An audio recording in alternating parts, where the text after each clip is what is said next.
I'd like to call, we're on. I'd like to call the April 16, 2026 Lincoln Way District 210 Board of Education meeting to order. Please stand if you're able for the Pledge of Allegiance.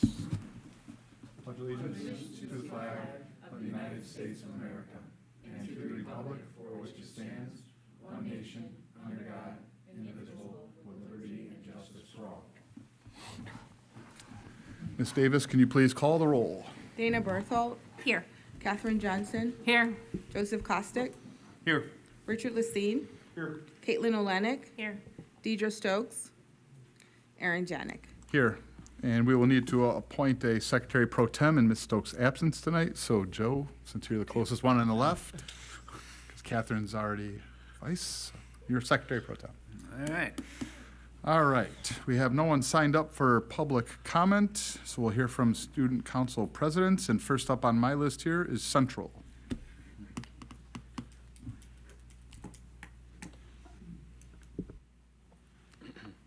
Hello, my name is Aiden Stockeram, and I am a senior at Lincoln Way Central. As this is my final board address of the year, it's exciting to reflect on just how much our students have accomplished this spring and the pride we continue to show as a school community. Our athletic programs have had an outstanding start to the spring season. Girls soccer remains undefeated at 9-0 after winning the Windy City Classic and is ranked second in the state. Boys volleyball has opened at 10-1, while boys water polo recently took second at our invite. And girls water polo has started at 5-1. Our activities and clubs have been equally active. Preparations for our spring musical, Grease, are underway, and mathletes have qualified for state after winning regionals. Student Council recently hosted our Teacher of the Night ceremony and is preparing for Teacher Appreciation Week. Our Exemplary Student Research Program students will present their research at Argonne National Laboratory on May 5th, and our yearbook staff was nationally recognized in a Walsworth publication.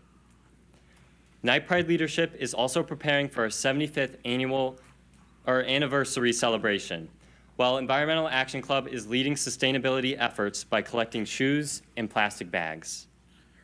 Service remains a major focus for our students. Through the initiative Lincoln Way Central Activities Care, students are supporting local food pantries. Our anatomy classes collected items for patients at St. Joseph's Medical Center. NHS organized a fundraiser for the Pediatric Oncology Treasure Chest, and Key Club sponsored a toothbrush drive for My Joyful Heart. These efforts reflect the compassion and generosity that define our student body.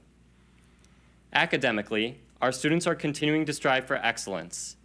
We recently recognized achievers at our summa cum laude ceremony, and many students have been hard at work preparing for the ACT and the upcoming AP exams. Looking ahead, we are excited for several upcoming events that bring our school community together, including our Seal by Literacy ceremony on April 29th and our A Night in Paradise prom on May 2nd. As I give my final report, I want to thank the Board of Education for your continued support. The opportunities you provide allow us to grow as students, leaders, and members of our community. It has been an honor to represent Lincoln Way Central this year. Thank you. Wait a minute, Aiden. Oh, 1 second. Aiden. Can't. No, I know the plans are up in the air, but just tell us a little bit about what might happen in the fall. So I'm still deciding between the University of Illinois and Northwestern to study biomedical engineering and Spanish. To do what? I want to go to med school to be a pediatrician. Good. And we got you a certificate, a voucher for a sweatshirt. So just kind of come around, shake everybody's hand, Aiden, and thank you for your help this year.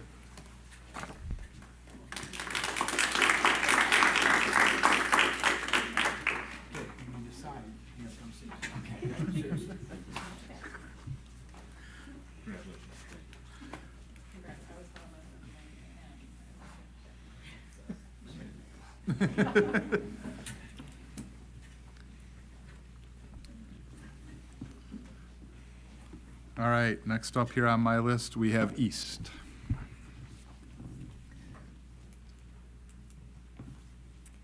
Good evening, everyone. My name is Prachi Panchal, and I will be presenting on behalf of Lincoln Way East as Student Council President. Before I highlight some specific groups at Lincoln Way East, I want to congratulate our entire school for being selected as a Blue Ribbon Award recipient. At a ceremony held at the Governor's Mansion in Springfield, Lincoln Way East High School was honored with the Governor's Blue Ribbon Award, recognizing our school's commitment to academic excellence, innovation, and school success. We celebrated this amazing achievement at our Spring Pep Assembly, the first one in 6 years.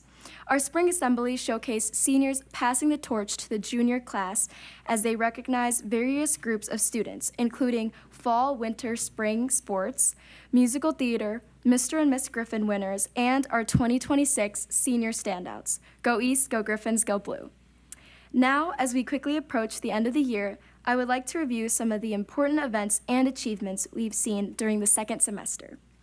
During this past winter, Student Council held a successful winter dance titled East Side Eclipse. We hosted nearly 600 students for a night of dancing, eating, and fun. Not only did students get a chance to dance in the gym, but they also had the opportunity to hang out with their friends and enjoy some good old food from Chick-fil-A, Boba Heaven, and Eiffel Waffle. It was a fantastic night for all those who attended, and the final dance before our final dance, Prom 2026, Griffins Take the Field Museum, which will be next weekend. Also occurring this winter, Lincoln Way East hosted the Mr. and Mrs. Griffin pageant and talent show. This program showcased senior boys and senior girls competing for the title of Mr. and Miss Griffin, while also highlighting several talent acts along the way. The evening ended by crowning Amaya Johnson, Miss Griffin, and Logan Arroyo, Mr. Griffin, as well as Nathan Ree, the talent show winner. As our winter athletic and activity season closed, I want to highlight a couple of programs. Our Scholastic Bowl team won regionals for the 10th consecutive year, and Lincoln Way East Cheer won its 8th state championship. We are so proud of what our winter athletes achieved, and we can't wait to see what the spring seasons will bring. Speaking of spring, this weekend our music department will debut the spring musical Big Fish. This is a huge production with a large cast of singers, dancers, and musicians that are sure to wow the audience who attend. We cannot wait to see the result of all of their hard work. Another important event going on this weekend is the Dance Marathon Miracle Makers event on Saturday, April 19th. This event raises money for Lurie's Children's Hospital in Chicago. There will be games, raffles, and speakers from families whose kids have been treated at Lurie's Children's Hospital. It is always a very moving event that has raised up to $15,000 in the years past. And finally, East had 4 national qualifiers for FBLA from this past weekend. They will compete in San Antonio, Texas, June 28th to July 2nd. Kirsten Jensen, first place for customer service. Joseph Clementi, third place for human resource management. Audrey Kaplan, third place for business communications. And Andrew Richter, third place for securities and investments. All amazing news aside, the Griffins have worked endlessly all year around. The future is near and it is promising, but the experiences and moments in time could not have been possible without all of you. From the bottom of my heart, thank you for allowing me to come here today and speak on behalf of the school that I call home. Thank you and have a wonderful evening. Okay, thank you, Becky. Plans for next fall? So I will be attending the University of Illinois Champaign-Urbana in the fall, and I will be majoring in chemistry and minoring in psychology. And I hope to go to pre-med. I hope to go to medical school, and I'm not sure specialty-wise, but I'm interested in plastic surgery. Very good. Congratulations. Thank you. Thank you. Something for you. Thank you so much. Thank you so much. Thank you. Thank you so much. Oh, thank you. Thank you so much. Thank you.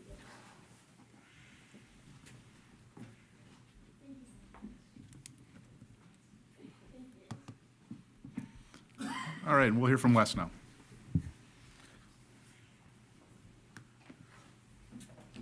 Good evening. My name is Addison Orozco, and I am here representing Lincoln Way West to share a few highlights since my last update in January. Athletically, our winter sports have had an outstanding finish to their season. The dance team, cheer team, and both the boys and girls bowling teams all advanced to the IHSA state finals. We also had a number of individual state qualifiers and placers in boys and girls wrestling, as well as gymnastics. Currently, our spring sports are off to a strong start, including boys varsity baseball and girls varsity softball, both of which have secured numerous conference wins. Earlier this year, Student Council hosted a night under the stars, with over 700 students attending our winter dance. To kick off that week, students participated in a Spirit Week, and Be the Change hosted its annual pickleball tournament benefiting Project Fire Buddies.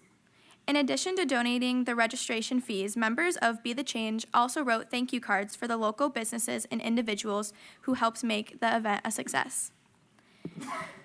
Our students have continued to embrace the theme of Get Involved. It was a successful SWSC season for many of our competitive activities, highlighted by our mathletes winning a conference title and preparing for this weekend's state competition. In addition, ROTC advanced to drill nationals representing LW210 while competing against 26 high schools from around the world. We also had an impressive 7 students represent our school in perform at the 2026 Illinois All-State Music Conference, as well as 2 students who were selected to perform in the Illinois Philharmonic Orchestra's Rising Stars Showcase. Following spring break, our 2026 spring musical, Mamma Mia, showcased the talents of many of our students. Tickets nearly sold out for all 4 performances, and audiences were entertained throughout the entire show. This year, Lincoln Way West has had the highest number of students taking AP exam in school history. We also welcome numerous members into the Math Honor Society. The PPS department hosted inaugural mini college fairs during advisory periods throughout March, helping students connect with post-graduation opportunities. As we close out the school year, we are recognizing student achievement throughout events such as the Seal of Biliteracy ceremony and our annual scholarship night. The West administration is also hosting a breakfast for seniors to honor outstanding academic achievement. As we enter the final weeks of the school year for seniors, prom season is here and the excitement is building. This year's prom will take place on May 9th at Tuscany Falls with the theme, A Night at Gatsby's. The junior class officers will also host a Y2K themed social in May, followed by the senior celebration hosted by the senior class officers. It is a bittersweet time as we begin to close one chapter and prepare for life after Lincoln Way West. Ultimately, Lincoln Way West is proud to be thriving in leadership, service, academics, and athletics throughout our 2025 to 2026 school year. Our student body never fails to embrace the meaning of being a warrior, and it has been an honor to represent our school and share the remarkable things we do. Thank you. Thank you. Plans for next year? I will be attending the University of Arizona and majoring in nursing, and then I hope to go back to school to get my doctorate and practice anesthesia. Very good. Congratulations. And we have something for you. Thank you. Thank you so much. Thank you.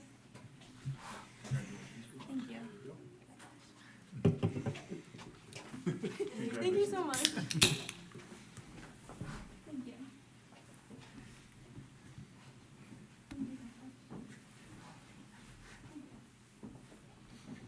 Guys, All right. thank you, all Yeah, 3 of you. thank you. Go ahead, Aaron. Thank you, everyone. Oh, yeah, on behalf of the entire board, thank you. Good luck next year.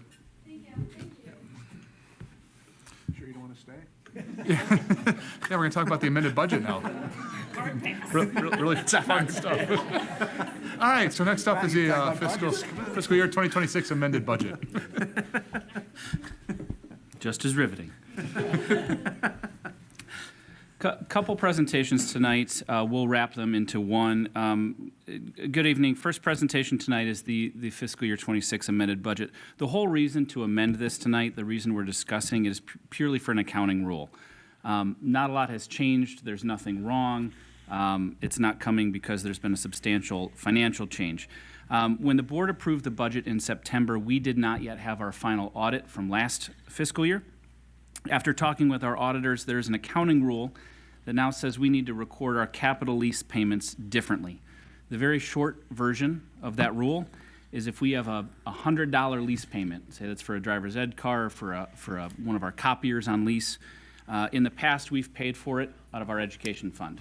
We receive the invoice, make a $100 lease payment. Now we need to transfer that money from the education fund into our debt service fund because it's a lease and pay it out of that fund. That's it. There's no monetary difference, but because they are different funds, that requires different accounting rules, and we don't want to be over budget in a particular fund, hence the amendment. As long as we needed to bring this tonight, we did have the opportunity to make some minor refinements since we're so far into the fiscal year. There aren't many changes, but updating our estimates in certain areas has helped us build the larger presentation for tonight, which is the financial forecast. We wanted to use an amended budget as the starting point for that forecast. In your packet materials, you will see a cover memo as well as an amended budget changes document. A few notes to mention: what was originally an operating deficit is now a slight operating surplus. That's largely based not on any kind of spending changes, but just on we were conservative in our budget for revenues at the beginning of the year, and we've done a bit better in terms of our revenues for the year. Second, we have planned spend downs in transportation from the bus purchasing and in our tort liability fund, where the cash reserves were a bit higher. Capital projects funding remains the same at $4.5 million, and our ending fund balances are still projected at 34%. Again, requesting board approval on this amended budget just primarily for that accounting rule change. No action tonight, but with your support, our next steps would be to publish a notice in the paper. So we need to follow all the formal requirements just like a full budget. So publish that notice in the paper and then hold a hearing that would be at the June board meeting before asking the board to formally adopt it. I'm happy to take any questions you may have. All right, any questions on the amended budget? It's pretty straightforward. Yeah. Yeah. Yep. All right, on to the next one, the spring 2026 financial forecast. Perfect. So as you know, everything we do financially is rooted in our strategic plan. So the presentation before you tonight, just a few things to highlight. One of our primary goals is to maintain healthy fund balances in order to fund the needs of our students. And so, as you can see here under number 1, we accomplish that by presenting these budgets and forecasts that do help us track how we are doing, and we'll illustrate that a little bit tonight. Part of that long-term stability also ties to actions that you all have taken as a board, management of our debt structure. For example, the board's actions to adopt a conservative debt policy and approve life safety bonds for our HVAC improvements. Those directly shape our financial picture over the next 5 years. Many internal discussions go into building a financial forecast. Our entire administrative team works together to analyze the costs of the programs that we're implementing and the district initiatives underway so that we can make informed decisions and then allocate our resources wisely. That includes, as you can see here under number 3, how and when we invest into our technology infrastructure, for example. Dr. Goldie and our academics team as they review textbook needs and curricular alignments and resources, and Dr. Murphy as he works with our district and building teams regarding staffing plans and needs. We evaluate how our spaces throughout the district meet our students' needs. Library improvements would be a recent example of enhancing student spaces in our buildings. Right now, we're underway investing into our foods rooms and into the extracurricular spaces, as you heard a little bit about last month, with auxiliary fields to maximize their use. Finally, we are constantly reviewing and updating our capital improvement plan for the district. As you know, this plan reflects current and upcoming facility needs.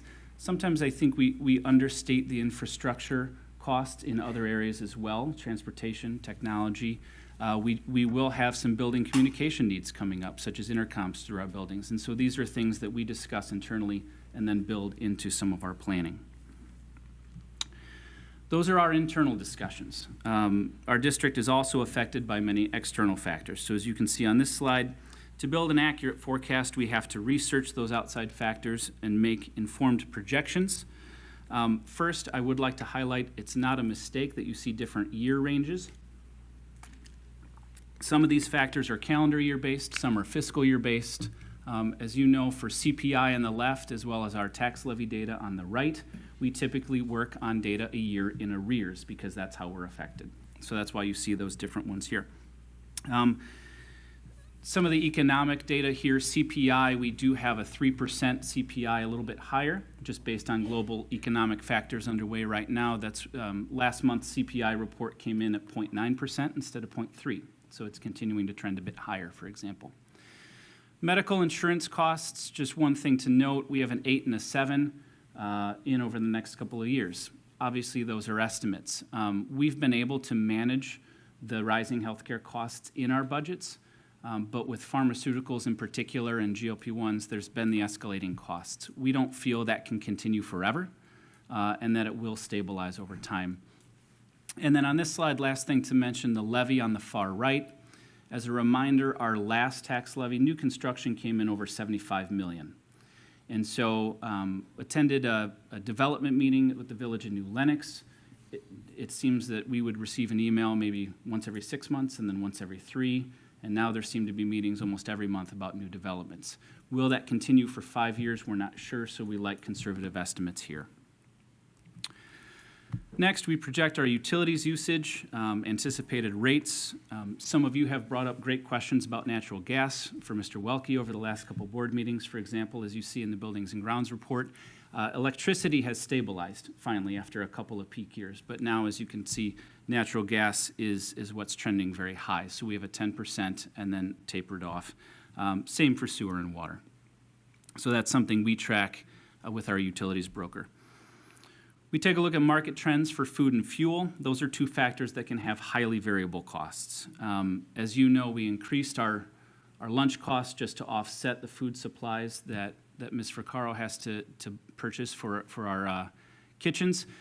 And then for gasoline and diesel in our transportation realm, we all know what it looks like to go to the pump right now.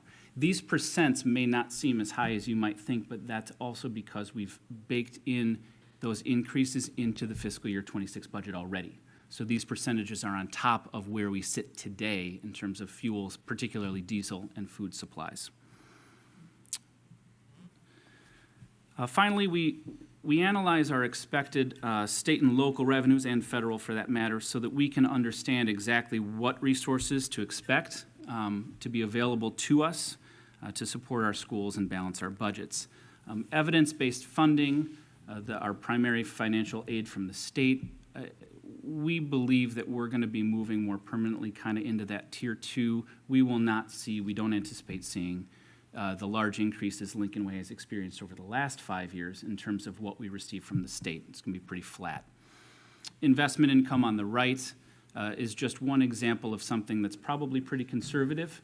As the Fed brings their rate down, our investment rates will come down. That may or may not happen in this timeline, but we'd rather be conservative in that approach. By bringing all of those internal discussions, research points, the assumptions together, we're able to build something very comprehensive. This is done at an account-by-account level. We have more than 3,500 individual accounts across the district. And so this is just kind of a snapshot. There's no rhyme or reason to the accounts you see here, but just as an example, we have the amended fiscal year budget in that first green column, and then there's either dollar or percentage differences, or sometimes both, based on everything that we just went over. What that does for us is it builds a 5-year forecast for each individual fund. And this is something I don't think we've necessarily discussed before, but we have the 5cast. We have one for each and every one of our funds. And we do that to make sure that every dollar's purposely directed toward its intended purpose, right? So if the money should be allocated for the educational services for our students, we want to make sure we've got balanced reserves in the education fund. Same for operations and maintenance, same for transportation. From there, we are able to create a comprehensive look at where we're headed over the next 5 years. This is one very large table that has a lot of information in it. But the benefit of presenting information this way is to help us spot trends. So there's just to illustrate a few examples of that. First, that number in the bottom left quadrant, circled in purple there, that's that operating surplus that's now updated for fiscal year 26. So that was important as a starting point. As you look at a 5cast, when certain trends stick out, it allows us to ask questions. So for example, what you see here in those two circled figures, You'll see a 34% decrease in our capital outlay projected for fiscal year '27, another 55% decrease the year after that. Why? That might look unusual at first. Now, once we dig into it, those year-over-year changes are expenses related to the bus purchasing that you approved in November. This round of buses will pay for half right now this year. We'll have a half payment in fiscal year '27 only, which is why it goes down. We do not have another need for a round of vehicle purchasing in fiscal year '28, which is why you see it return. When we're able to call out those sort of spikes and one-offs, what we take a look at now, those two circled numbers for fiscal year '28, you can see our capital outlay after the bus purchasing is kind of done is just over $2 million. If you take a look at what we spent in fiscal year '24 on the far left, that amount was just under 1.8 million. So 4 years later, we're just over 2 million. That's about 4% a year over that period of time, which is right where we expected it to be.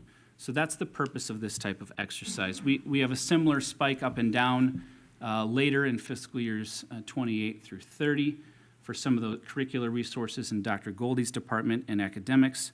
We know that those might change. We may not have all those purchases occur in 1 year, but that's something that we watch. Trends don't only need to be upswings and downswings. For example, one trend that's very consistent is our employee benefits. Very consistent trend. It's just consistently higher than our other areas. So, that's something that we watch budgetarily. We manage it and we'll continue to monitor as we move forward. Based on these projected revenues and our spending, we're able to transfer whatever remaining dollars that we have into our capital projects fund for our annual improvements. As you can imagine, for a district our size, we could easily spend $8 to $10 million a year across 3 comprehensive high schools to address the aging aspects of our buildings and grounds. However, we don't have that much budget flexibility at this time, so we live within our means. The amounts you see here, we hope should be modestly conservative. We hope that we can increase those a bit over time. The point of highlighting this, though, is to note that as it stands right now, fiscal year '27 and then fiscal year '31 on the far right are the tightest years. As different factors, impact the forecast and things change, we too will adapt. So those amounts will be adjusted to, number 1, fit balanced budgets, and number 2, meet fund balance requirements. We are pleased tonight to present, we're projected to remain at 34% operating fund balance, and this does show continued stability over the next 5 years. A couple of final slides. It's important to look at our operating funds, but it's also important to look across all of our funds. And so what this this table includes is our capital projects fund and our life safety fund. This is important for our cash flow reasons in each fund. What you see in the bottom left quadrant of this slide is not any cause for concern. Those negative numbers, what they represent is the spending down of our life safety bond proceeds. We receive the money. Now we're spending it with no offsetting revenue. So that's the negatives. And since that work should be finished over the next 2 summers, you see those negatives disappear after fiscal year 2028. And finally, as we mentioned, the board's fund balance policy requires maintaining that 33% operating fund balance in total across all the operating funds. We think it's important to share tonight that we also do track our cash reserves and trends, again, in each fund individually. That helps us make sure we've got the sufficient cash. The education fund is our largest fund, which is why the bars in that graph are the tallest. The tort fund on the far right is our smallest fund. What we want to see here are stable bars through all of the years. You don't want to see a fund shooting way up or even worse, shooting way down. That would be a cash issue in the future in that fund. So pleased that all of these are stable right now. Just want to say thank you for the opportunity to present what we believe is positive news tonight. Lincoln Way 210 forecasted to remain stable over the next 5 years, with projections showing those balanced budgets and fund balances. As you can see, this work involves a lot of discussions by our entire team. So every department, every operational area uses their budget resources very wisely, and we do what we can to maximize our experiences for our students here at Lincoln Way. Happy to take any questions you may have. Any questions? All right, I'll kick them off. So medical costs, you're estimating 8%, 7%. Where are you getting those numbers from? Are those actual over the past year over year, or are you going to like DHS, CMS websites and? A combination of both. It's a great question. So we look at our own historical trends internally, work with our broker at Alliant to have discussions about where we think we're going in terms of pharmaceutical costs, potential plan design, as well as DHS and external organizations where their research is projecting we go. It's an aggregate of all of those sources. I'm going to piggyback on that. So, just looking at, salaries overall, annually, we're increasing about 4% per year if you look at it. And then, if you look at our benefits, they're growing about, steadily, 7%. I think perhaps, our retirees, Dr. Murphy's presentation kind of actually analyzing all of our retirees could help that overall, but is that sustainable, knowing that we're gonna have probably 7%, 8% increase in medical, dental, and then it's outpacing, right, overall?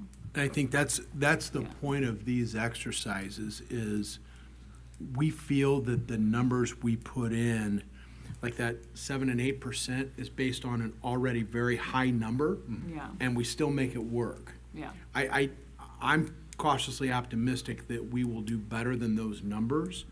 And the fact that we're doing 7 and 8 on that high number and it still fits, yeah, it kind of makes us feel a little bit better about it. But you're right, if we go 8% for the next 15 years, right, it's not sustainable for anybody. No, We yeah. made some adjustments in January, so we're hoping when we finish, which we're on a calendar year for our insurance, we're optimistic that when we finish, we'll do a little bit better than we had the 2 previous years. But as we all know, it's tough right now. It's a tough market. That is a good point. As you get some of our more veteran staff off, that may offset it. The problem is, as we're hiring new ones, they're going to be having children in the first Family 4 years family, here. yeah. So it's kind of a Yeah, 6 and 1/2 dozen the other. The thing that we have to continue to do is work with our brokers and continue to explore options to help mitigate some of them. We had made some adjustments this year. I know that we're going to be looking at a couple other options again in the fall for the next round. I know, and we mentioned it last time with that option of having an HSA, HSA, high yep, deductible, where absolutely. employees pay in, could really help decrease some of our Could, and that is Something on to our, think that is about. on our list for the next Yeah. fall. Yep. So, And in terms of investment income, I'm looking at -7, negatives. We're losing money? No, we're not losing money. When we take a look at where our investments have come with the higher rates, and the Fed has been slower and slower to decrease those, we've benefited, right? The benefit to the district is if we invest $100, we're getting more back for it. What the negatives are showing is that instead of earning 4%, we might only be earning 3 Right. or 2 or 1. And so year over year, the revenue generated from the investments will be smaller. That's what that represents. I was being a little $4, facetious. it'll be 3. A little facetious, yeah, a little facetious. I know we're not losing money, but Yeah. it's not gaining as much as we were. That's right. Correct. That's right. And then the CPPRT negative, I know these are all assumptions, right? Yep. So I mean, Yep. we're not going to sit here and talk about what could happen for I another understand. 2 hours. I'm sure everyone will be really riveted by my questions, but -10% and then did. 0? Ad nauseum. Yeah, so CPPRT historically was very, very flat or modest increases. And in line with COVID and post-COVID, districts and other organizations saw massive spikes, and then that's been coming back down. In the most recent sort of budgetary update from the governor and from Springfield, it's expected for there to be kind of one more decrease to get back to those levels. And then we just feel like a flat budget is the conservative way to go. All right. Well, I don't have any more questions. Anyone else? No, I want to thank Mike and his team for Yeah. putting this together. We do present these to the board once, twice a year, depending upon where we're at with different negotiations. And so that's why we haven't done one publicly here for a little while. So wanted to get this out in open session and show that we're trending in a positive direction. We'll continue to monitor, every 6 months, Mike goes back to this, and we make the adjustments. Yep, thank you. Thank you. Moving on to the consent agenda, we have items E1 through E5. Can I get a motion to approve the consent agenda? So moved. We have a motion and a second. Any questions? Hearing none, can you please open the vote? Voting is open.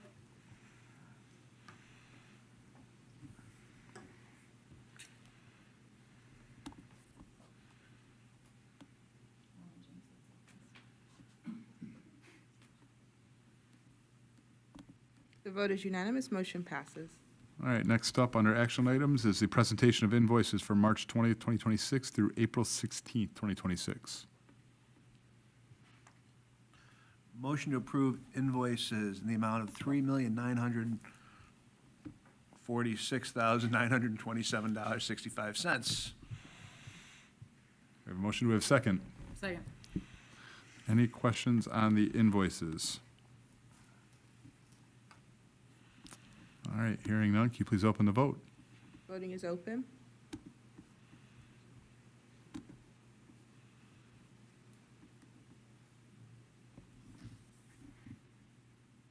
The vote is unanimous. Motion passes.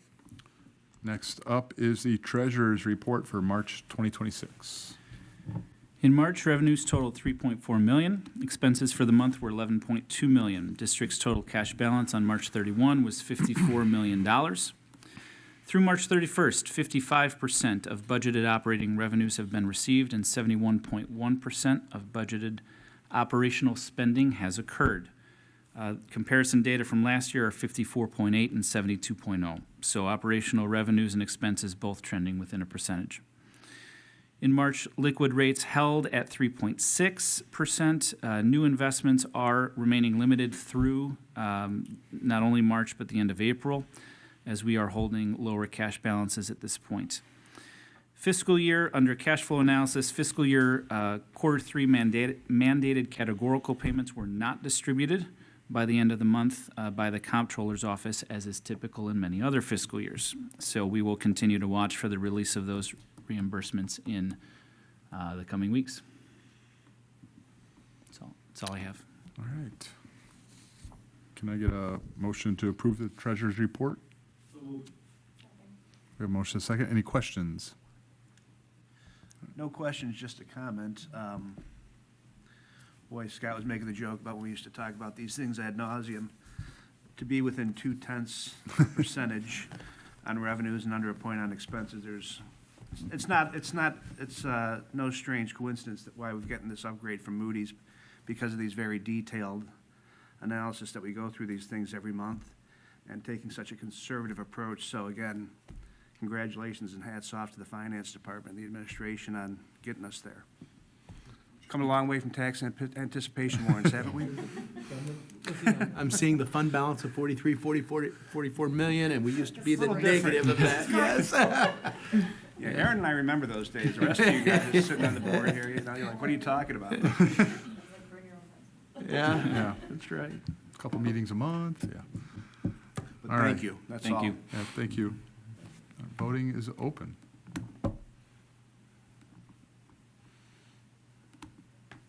This vote is unanimous. Motion passes.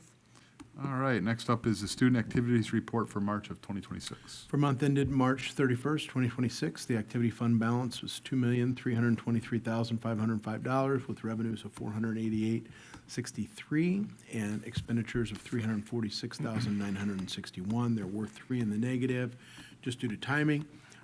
We've got girls soccer, that will be taken care of. Cheer at Central, we needed to transfer money out of the general ledger. They had purchased their uniforms, but then that's going to come out of the athletics budget.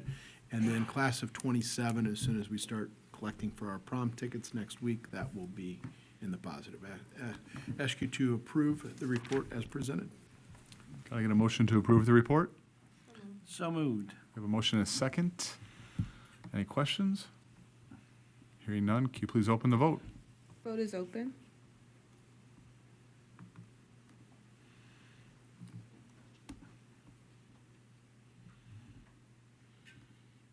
The vote is unanimous, motion passes. All right, next up is the second reading for the school handbook changes. Just some formatting and language changes. There weren't significant changes this time around.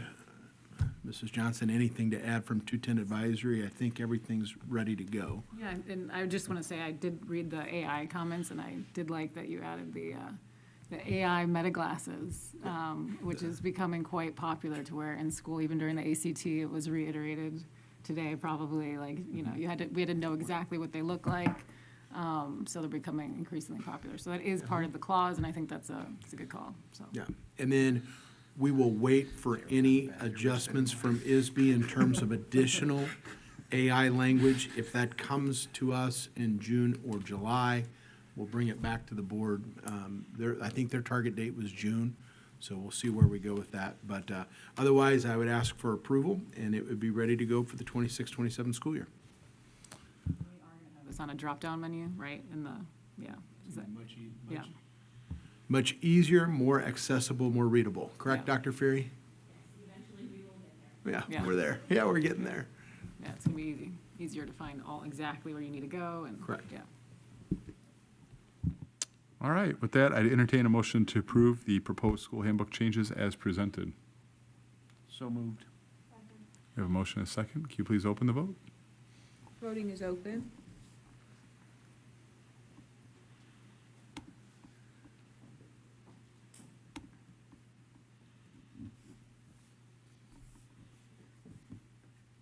Vote is unanimous, motion passes.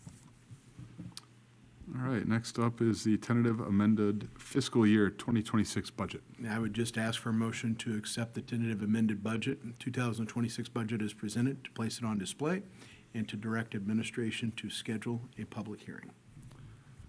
Do I have a motion? I have a motion and a second. Any further questions for Dr. Dubek? Anything? Covered it pretty good earlier. Yep, all right. Hearing no questions, can you please open the vote? Voting is open.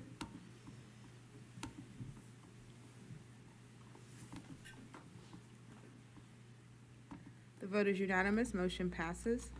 All right, next up is the Will County School District Mutual Aid MOU. So this came about in one of our Regional Office of Education meetings with Will County superintendents, that some of the superintendents believed it would be beneficial if we all went into an MOU, intergovernmental agreement. Code will be ready.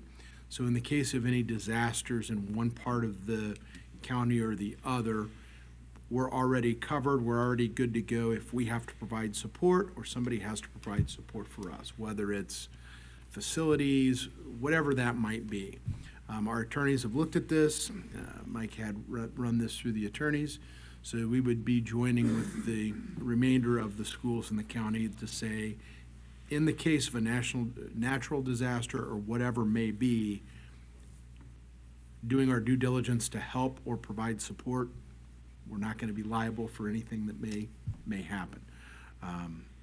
Mike, am I missing anything? Anything to add to that? Nope, you got it. It's something we would have done anyway, quite honestly. Yeah, it looks, yeah, I mean, Lockport. Yes, exactly. I mean, is it for those types of situations? Well, or- this would be more if it's immediate. Like with the Lockport thing, we had time to come and talk. Like let's say, Tornado, God forbid? yeah, takes- tornado, God forbid, a fire, something to that nature where we would immediately have to evacuate kids to another location, those sort of things, just stating that we would all work together, for lack of a better term. Seems to be a little vague, to be honest with you. I It read it. is very vague, Um, Aaron. It's very vague. Yeah, I did not write this one. I kind of read it, and I'm like, I'm not sure what we're agreeing to be honest with you. Like, we'll provide assistance. Correct. So it's just a written mutual understanding that everyone will help each other. Yep. Handshake. People felt good about it. Great. Good times. Thank you. Yeah, I didn't want to be the only one to not participate, but yes, we would do it anyway. We're not participating yet. That's why, well, no, you're right. I mean, we would help. That's why I gave this Yeah, to no. Mike to work on. All right, well, with that, I'd entertain a motion to approve the memorandum of understanding for mutual aid assistance as presented. Very impactful, but I will make that motion. There you go. Second. All right, we have a motion and a second. Can you please open the vote? Voting is open.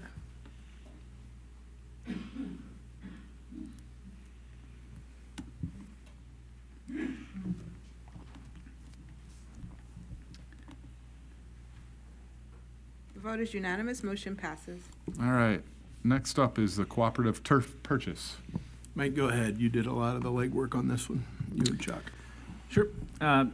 As you know, the board awarded this summer's site improvement bid to Henry Brothers last month. That bid included paving, tennis courts, field events, and turfing and auxiliary field for better usage and maintenance. The board approved all but the purchase of the turf material after there was a discrepancy between the architect, the contractors, and the manufacturers in the bid specs. District administration requested quotes from both Field Turf and Tenkate through the Sourcewell Purchasing Cooperative. In your packet materials, you will see a rubric with criteria that we use to evaluate the two products.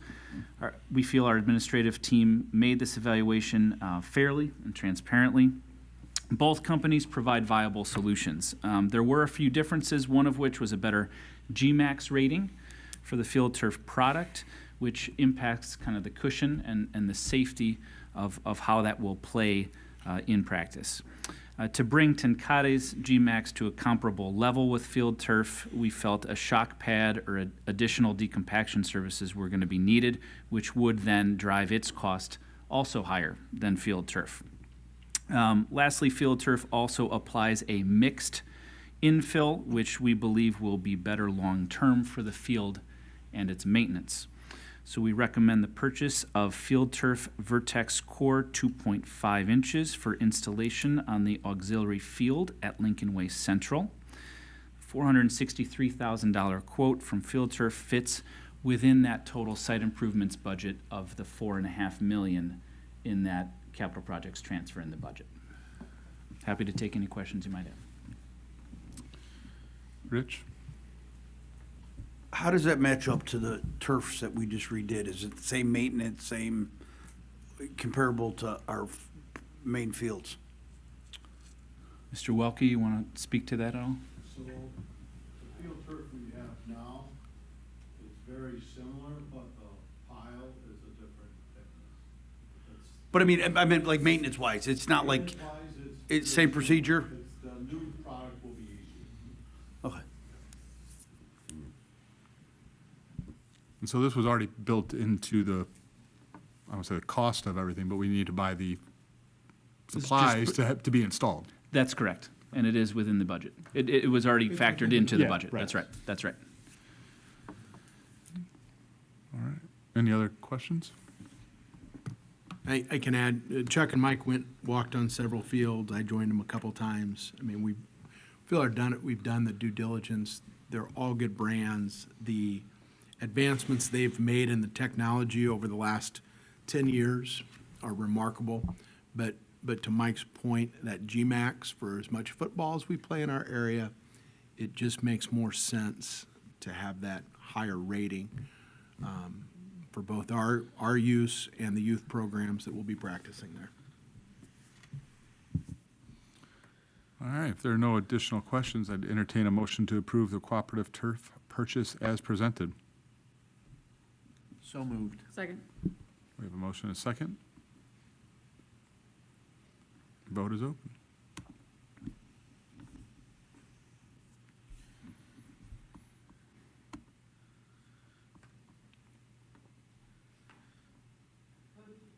Vote is unanimous, motion passes.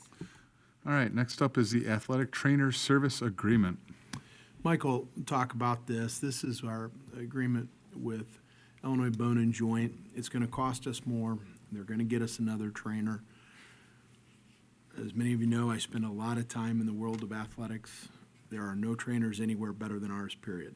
And I can say that now that we've kind of agreed to some terms, but it is going to cost us a little bit more. So I'll let Mike kind of give an overview, but that's my plug for how fantastic, the trainers at all three schools. We don't have turnover. We have people wanting to come and work here. It's really been a good relationship the past 3 years. And so it's a little more expensive, but I'll let Mike talk about the details. Go ahead, Mike. Yeah, not a whole lot to add, other than the fact that when we spoke to other districts that might have other service providers, they might have been at a lower cost point than the $69,000 per trainer presented here. When you think about what it is salary plus benefits-wise to employ, if you were to do that in-house, or what it costs them for that trainer, we feel this number's fair. The other districts, when we were speaking to them, who might have had, again, those other providers and been at lower costs, they experienced two things. One, constant turnover in their trainers. And then two, what was most impactful for all of our athletes, understaffing at events. And they just wouldn't have someone. Illinois Bone and Joint has been absolutely phenomenal, to Dr. Tingley's point. It is just one of those that just hums along, and they're great. We have not had that turnover. The addition of the seventh trainer, instead of hiring as many subs, and our trainers work a lot of events, and we don't want them burned out. And so when subs are needed for scheduling purposes, this seventh trainer gives us that flexibility. The terms of this contract are $69,000 per trainer for a total of $483,000 in the first year, with 4% increases in years 2 and 3. There's extension language for a 2-year extension, and we were able to get them to agree to keep that at a pure CPI in years 4 and 5. So happy to take any other questions you guys might have. What was the cost in the previous contract? I know we're adding an additional trainer, but what was the cost of the last round? You have that? Yeah, it was $50,000 per trainer. Okay. And they kept it flat, and I think that was their way of getting the contract. But obviously, that hasn't worked for their cost model, which is reasonable. And everything's had quite a bit of inflation. That's right. Yeah, so. That's right. So we want CPI low, right? That's right. And this includes orthopedics at home and away football games, which once again, from a personal aside, is very important. They're right there for our kids. This also includes access for Saturday mornings. If a kid gets injured on a Friday, they're going to get in Saturday morning. Once again, this has just been a good relationship with. It started with Dr. Corcoran when we opened East, and then it's kind of grown to where we are now.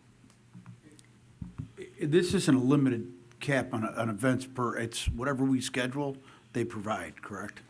Yes, I mean, we it's not continue like- to add. So we continue to add sports. That's why they're adding that extra trainer. Quite What I'm honestly. saying is they can't say, hey, you've already hit your limit.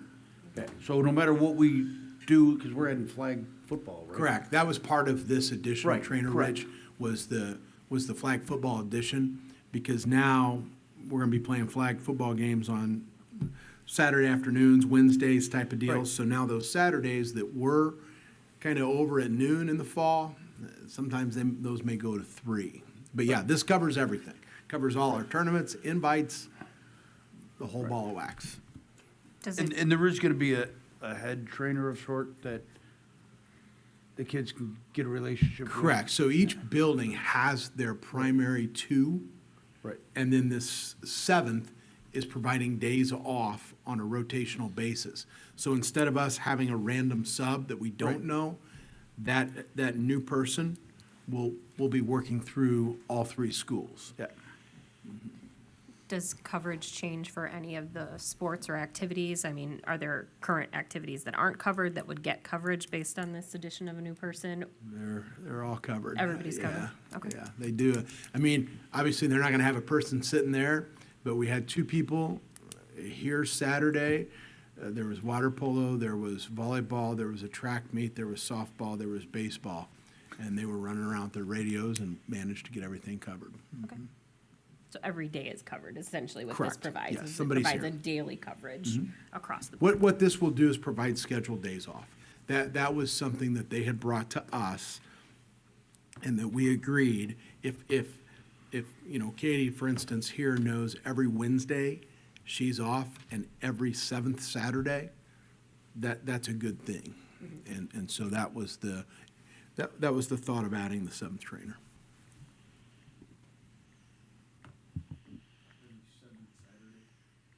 I know. Now, they get a couple others in there. They get a couple others. But the spring is brutal, as you guys know. I mean, all three buildings are full on Saturdays. The spring is brutal. Stay up and play. Right to go. Well, baseball's here, softball's there, so. All right, if there are no further questions, I'd entertain a motion to approve the athletic trainer service agreement and direct administration to execute a contract as presented. We have a motion and a second. Can you please open the vote? Voting is open.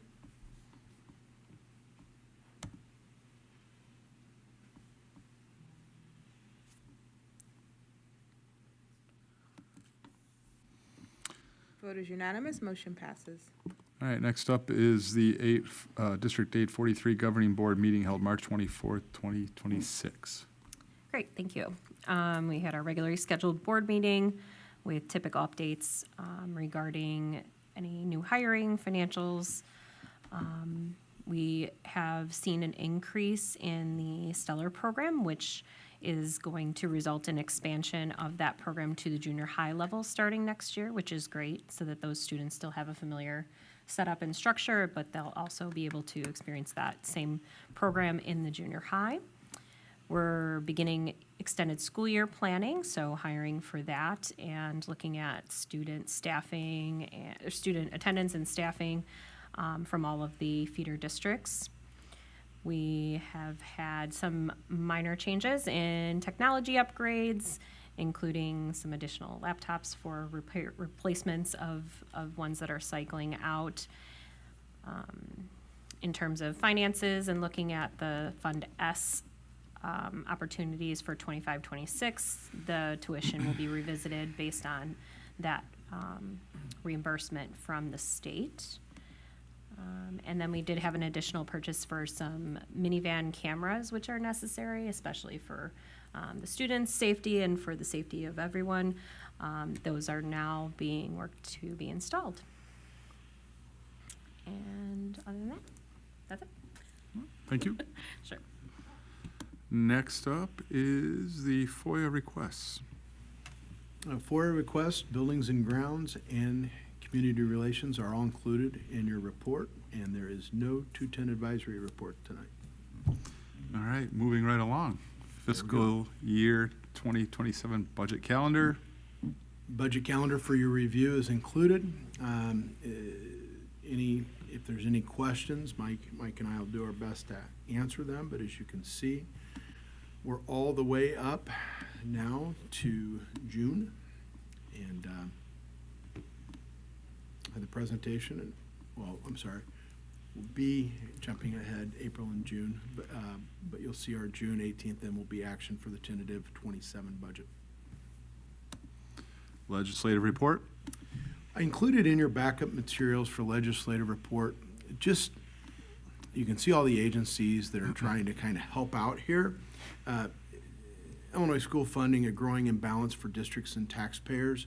Just some talking points for board members. I mean, you guys know, but if you're out in the public and people say, what the heck, our taxes are taxes. I understand, we all understand. I think we're trying to be the best stewards of our money we can when our money's going to be prorated from the state again, and we're holding things flat, and expenses are going up. It has to come from somewhere, and so these different organizations, Scope and IESA, just wanted to make sure that we're out there. They're asking for the funding limits for evidence-based funding. We're asking for the MCATs to be funded at full.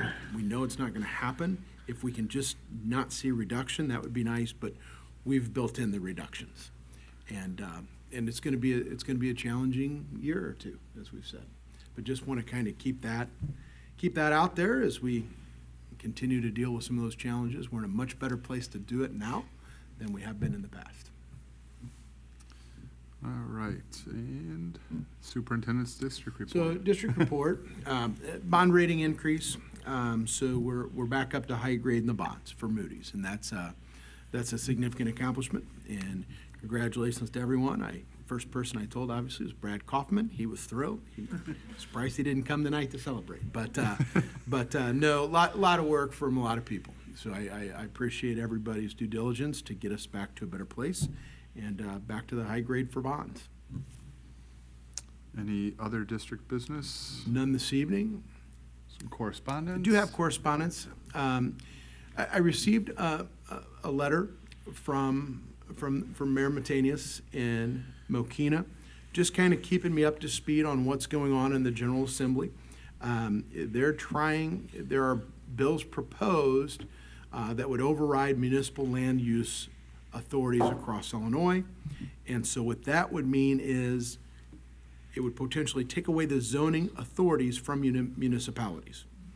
And that would be challenging for school districts in terms of if you put large-scale developments and basically say, okay, it's a multi-unit, you're gonna have to educate those students, but then we don't have the impact fees collected, the infrastructure's not there. So he wanted to make sure that our board was aware. I said, absolutely, that'll come, I'll put that in correspondence, and we'll continue. This has not been passed, it has not been called, but we just need to make sure we keep an eye. Once again, many of you have great relationships with our local mayors and our local officials. I feel we have great support from our state legislators and our mayors. We just have to continue to do our due diligence in terms of what's potentially gonna happen in Springfield. He's also saying there's nothing he can do about it, right? He's saying that that they can just eminent domain, The right? state? So, I mean, yeah, he's saying, in Correct. other If the words, he's giving state us a passes warning. this, then they Right. could just come in and do whatever they They want. want, and put the housing there. Correct. Correct. And then we have to figure out what to do with the roads Right. and the schools Education. and everything else. Yeah. Correct. So just kind of something to be on our radar, so to speak.